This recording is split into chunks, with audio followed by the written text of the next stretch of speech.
I did put the kit on the bathroom side for a week, and then I did the kit, and it come back a week later saying there'd been some abnormalities. So a colonoscopy was arranged in Bolton.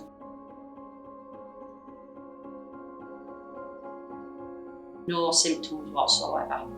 Really active and no, shocked. If I hadn't done it, I would no idea. It was a 4 centimetre tumour, which was big. To say I'd no symptoms, they were shocked, but I'd none whatsoever. And so I got the all clear in August. Didn't need chemo, not spread anywhere, so I'm just thankful that I'd done the test and saved my life. It takes a minute. I'd advise everybody to do the test. Everybody, get it done. It saved my life.